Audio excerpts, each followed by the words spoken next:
नमस्कार, मैं हूं मृत्युंजय कुमार झा।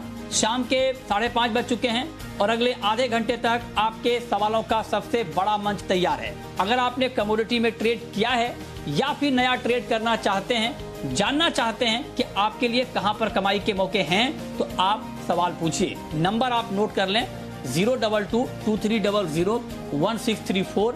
इसके अलावा आप 02223001635 पर भी अपना सवाल पूछ सकते हैं।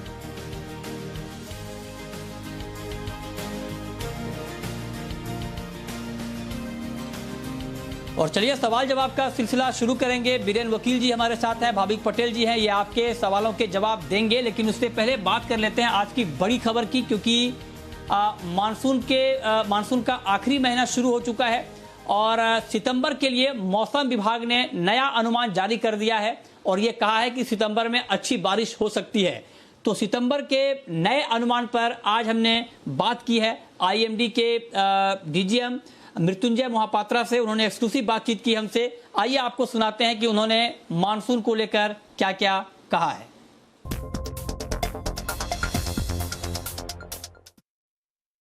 3 महीने मानसून के निकल गए और अब तक देश में सामान्य के मुकाबले 9% कम बारिश है। सितंबर का महीना इसको कितना कवर कर पाएगा और ओवरऑल सीजन की समाप्ति आप लोग क्या डेफिसिट रेनफॉल के तौर पर देख रहे हैं, कमजोर मानसून के तौर पर देख रहे हैं, या ये कवर हो जाएगा सितंबर में? 5 जून से 31 अगस्त तक जो बारिश हुआ है, इसके हिसाब से ऑल इंडिया रेनफॉल लगभग 9% लॉन्ग पीरियड एवरेज से कम है। और आज जो हम पूर्वानुमान जारी किए हैं सितंबर महीने के लिए, इसके हिसाब से जैसे आपने बताया कि एबो नॉर्मल रेनफॉल होने का उम्मीद किया जा रहा है। इसलिए ये एक गुड न्यूज है कि जो एबो नॉर्मल रेनफॉल हम एक्सपेक्ट कर रहे हैं कैसे होगा, तो जो सीजनल रेनफॉल 5 जून से 30 सितंबर, ये डेफिशिएंट रेनफॉल सीजन नहीं होगा। अभी जो रेनफॉल 91% है लॉन्ग पीरियड एवरेज की, इसमें इम्प्रूवमेंट होगा और हमारा उम्मीद है कि बाय एंड ऑफ 30 सितंबर ऑल इंडिया सीजनल रेनफॉल जो नॉर्मल कैटेगरी हमारा है, इसका लोअर एंड के आसपास रहेगा। जब हम नॉर्मल कैटेगरी बोलते हैं वो 96% से 104% के अंदर होता है। तो इसका मतलब हो गया कि जो 91% अभी है, इसमें सुधार होकर 96% तरफ जाएगा, अराउंड 96% के आसपास होगा। यही हमारा पूर्वानुमान है। सितंबर का महीना मानसून का आखिरी महीना है, तो सितंबर के महीने में आप लोगों ने कहा है कि सामान्य से ज्यादा बारिश होगी। तो देश के कौन कौन से ऐसे इलाके होंगे जहां पर बहुत अच्छी बारिश की उम्मीद है और कौन कौन से ऐसे इलाके होंगे जहां पर बारिश कम हो सकती है? देश की विभिन्न हिस्सा में कितना बारिश होगा आप देखेंगे। जो सितंबर महीने का पूर्वानुमान है, इसके हिसाब से जो सेंट्रल इंडिया का रीजन है, उड़ीसा से शुरू करके गुजरात तक, मध्य प्रदेश, महाराष्ट्र, नॉर्दर्न हिस्सा और छत्तीसगढ़, ये सभी एरिया में नॉर्मल से एबो नॉर्मल रेनफॉल होने का उम्मीद किया जा रहा है। और इसके साथ साथ जो बिहार और एडजॉइनिंग एरियाज है, वहाँ भी नॉर्मल से एबो नॉर्मल रेनफॉल हो सकता है। और जब आप नॉर्थ ईस्ट इंडिया का बात करते हैं, नॉर्थ ईस्ट इंडिया का मैनी प्लेसेस में बिलो नॉर्मल प्रोबेबिलिटी का पूर्वानुमान किया गया है। वेस्ट कोस्ट जो एरिया है, जैसे कि कोंकण, गोवा, कोस्टल कर्नाटक और एडजॉइनिंग एरियाज, वहाँ एबो नॉर्मल रेनफॉल हो सकता है। आपका जो नॉर्थ ईस्टर्न स्टेट्स है, सदर्न वेस्ट बंगाल, सिक्किम है। सर, दिल्ली में बहुत जबरदस्त बारिश हुई है। मोहपात्रा जी, माफी चाहूंगा, वक्त कम है सर। दिल्ली में बहुत जबरदस्त बारिश हुई है, दिल्ली अस्त व्यस्त हो गई है। क्या दिल्ली में अगले कुछ दिनों तक और भारी बारिश का अनुमान है क्या सर? ये जो कल और आज सुबह तक जो भारी बारिश दिल्ली में रिकॉर्ड किया गया, हम इसका पूर्वानुमान किए थे। और जो भारी बारिश आज ही जो होने वाला है, और कल से इंटेंसिटी कम हो जाएगा और भारी बारिश का कोई उम्मीद नहीं है। अभी ये जो भारी बारिश हो रहा है, इसका वजह यही है कि एक साइक्लोनिक सर्कुलेशन केंद्रीभूत है, जिसकी वजह से ईस्टर्ली विंड्स तेजी से दिल्ली के ऊपर आ रहा है लोअर लेवल्स ऑफ एटमॉस्फेयर पे। और इसमें जो सर्कुलेशन चल रहा है, इसमें परिवर्तन हुआ कल से, और धीरे धीरे रेनफॉल ऐसे भारी होने का कोई उम्मीद नहीं है।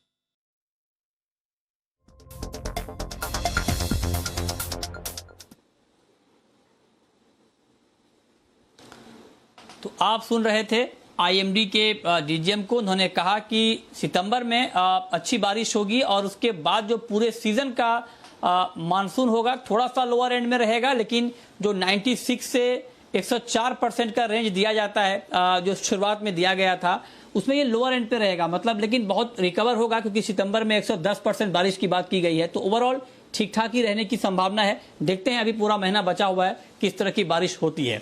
चलिए आगे बढ़ते हैं। अब बात करते हैं कि आज के मार्केट में आप किस तरह से ट्रेड ले सकते हैं, कहां पर आपके लिए कमाई के मौके बनेंगे, ये हम आपको बताएंगे।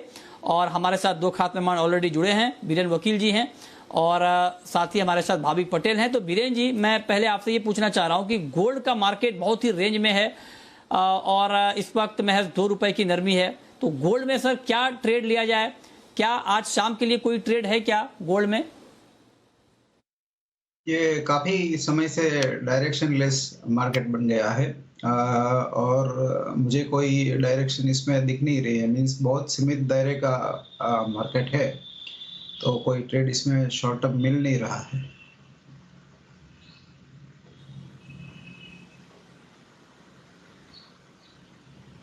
ओके, ठीक है। चलिए अब बात करते हैं क्रूड की। और क्रूड का मार्केट बहुत रेंज में फंस चुका है, 6 रुपए में ऊपर है, 5032 का लेवल है एमसीएक्स पर कच्चे तेल में। तो क्रूड में आप देखिए कि आज चूंकि मीटिंग होने जा रही है ओपेक की और गैर ओपेक देशों की, और इस बैठक में इस बात पर चर्चा होगी कि क्या कच्चे तेल का उत्पादन और बढ़ाया जाए। हालांकि अमेरिका ये दबाव ओपेक के ऊपर और गैर ओपेक देशों के ऊपर बना रहा है कि उत्पादन बढ़ना चाहिए, क्रूड का बढ़ाना चाहिए, क्योंकि अमेरिका में जो उत्पादन कम हुआ है, मैक्सिको की खाड़ी में जो तूफान आया था उसके बाद जो उत्पादन डिसरप्ट हुआ है, तो ये दलील दी जा रही है। लेकिन दूसरी तरफ जो सोर्सेज बता रहे हैं कि शायद इस बैठक में उत्पादन और बढ़ाने पर फैसला ना हो, क्योंकि ओपेक और गैर ओपेक देशों को लगता है कि अभी डिमांड के मोर्चे पर चिंता बनी हुई है। अमेरिका में कोरोना के बढ़ते मामलों के बीच डिमांड कम हो रही है, चीन की हालत भी ठीक नहीं है, तो लिहाजा शायद इस बैठक में और उत्पादन बढ़ाने पर फैसला ना हो। तो भाविक जी, आप बताएं कि क्या करना चाहिए क्रूड में ऐसे में? देखिए, मुझे भी लग रहा है कि आई थिंक ओपेक वाले, मुझे नहीं लग रहा कि प्रोडक्शन अभी बढ़ाएंगे, क्योंकि एक तरफ अगर देखें तो वर्ल्ड वाइड डेल्टा वेरिएंट्स जो है वो काफ़ी फैल रहा है, तो उसकी वजह से भी उन लोगों को कहीं ना कहीं लग रहा है कि जो डिमांड है वो थोड़ी कैप हो जाएगी। और उसी वजह से हम देख रहे हैं कि क्रूड अब एक सीमित दायरे में चल रहा है। आई थिंक जब तक सितंबर कॉन्ट्रैक्ट 4980 के नीचे नहीं जाता तब तक थोड़ी बहुत पॉजिटिव रह सकती है। हालांकि मुझे बहुत अपसाइड भी नहीं दिख रहा है, तो आई थिंक आज अगर 4980 के नीचे जाता है तो मैं शॉर्ट के रिकमेंडेशन करूंगा 4900 के टारगेट के लिए, और स्टॉप लॉस रख सकते हैं 5025 का। पर अभी अगर करंटली अगर ये प्राइस पे देखूं तो मुझे ट्रेड कोई मिल नहीं रहा, तो 4980 के नीचे जाता है तो ही एक शॉर्ट कर सकते हैं। ओके, ठीक है। तो ये राय हो गई आपकी क्रूड की। वीरेंद्र जी, आपका क्या मानना है इस बैठक में? आपकी क्या उम्मीदें हैं? क्या हो सकता है? क्या आपको लगता है कि इस बैठक में ओपेक और गैर ओपेक देश उत्पादन बढ़ाने को लेकर कुछ फैसला ले सकते हैं? सप्लाई बढ़ने का तो उम्मीद नहीं लग रहा है। फिजिकल मार्केट हालांकि काफी टाइट है इन्वर्टेड कर्व देखते हुए। तो और जो इडा हरिकेन का जो लॉस आया है वो देखते हुए भी प्रोटेक्शन कट तो नहीं आएगा, बट ये पोस्ट ओपेक मीटिंग के बाद शायद एक आध उछाल देखने को मिल पाएगा। 5120 तक जाना चाहिए मार्केट। ओके, चलिए, तो ये बात हो गई कच्चे तेल की। अब शुरू करते हैं सवाल और जवाब। और पहला सवाल है अनुराग का, एमपी से हमारे साथ जुड़ रहे हैं इस वक्त। पूछिए अनुराग जी।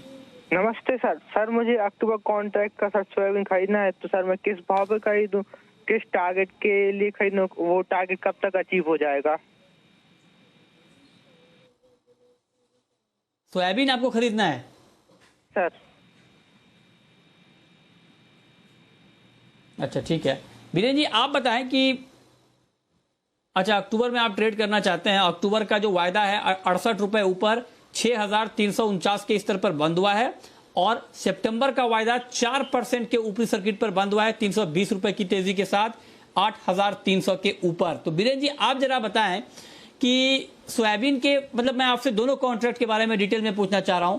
पहले आप अक्टूबर के बारे में बताएं, क्योंकि अक्टूबर से नई क्रॉप की अराइवल शुरू हो जाएगी सोयाबीन की, और इसीलिए सितंबर और अक्टूबर के बीच आप देखिए कि लगभग 2,000 रुपए का गैप है। मतलब जो अक्टूबर का कॉन्ट्रैक्ट है वो सितंबर के मुकाबले 2,000 रुपए नीचे ट्रेड कर रहा है, क्योंकि नई फसल उस वक्त आ जाएगी। तो क्या नई फसल आने के बाद 6,300 के आसपास का भाव ठीक रहेगा, या आपको लगता है कि अक्टूबर का जो कॉन्ट्रैक्ट है वो नीचे आएगा? और जैसे अभी हमने मौसम विभाग का पूर्वानुमान सुना कि सितंबर में बारिश अबव नॉर्मल है, तो नेचुरली नई फसल थोड़ी डिले होगी, और अगर टाइम पे आता है तो भी नई फसल की मॉइस्चर एवरेज जो होगी वो 9% 10% से ज़्यादा होती है। मेरे हिसाब से 12-13% की होगी, जो डीमेट में शायद पास ना हो पाए। तो अक्टूबर गिरने का चांस थोड़ा कम है, और सितंबर ऑलरेडी काफ़ी इन्फ्लेटेड है, तो ये शायद लास्ट मिनट कोई इसमें डिलीवरी छोड़े तो ये गैप जो अभी 2,000 का है वो शायद नैरो डाउन होके 1,200-1,400 हो सकता है।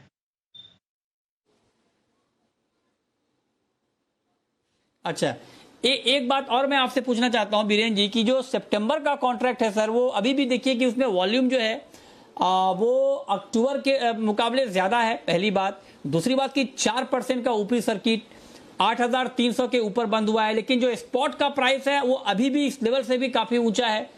तो आप जरा बताएं कि सितंबर कॉन्ट्रैक्ट की एक्सपायरी क्या यहां से और ऊपर होने वाली है क्या?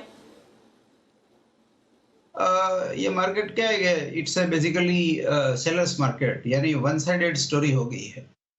बट बांग्लादेश से थोड़ी खली आना शुरू हो गया, और एंड यूजर जो इंडस्ट्री है उसमें अभी डिमांड रेशनलाइजेशन थोड़ा दिख रहा है, और खास करके फॉरेन का मार्केट काफी नीचे आ चुका है।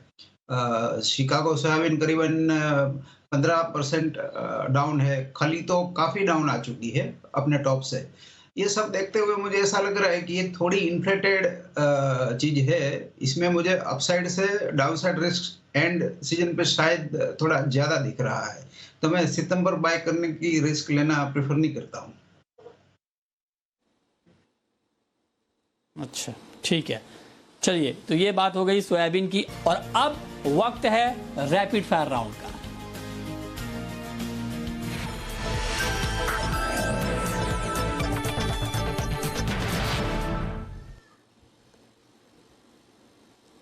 भाविक जी, आपकी पहली रैपिड फायर कॉल।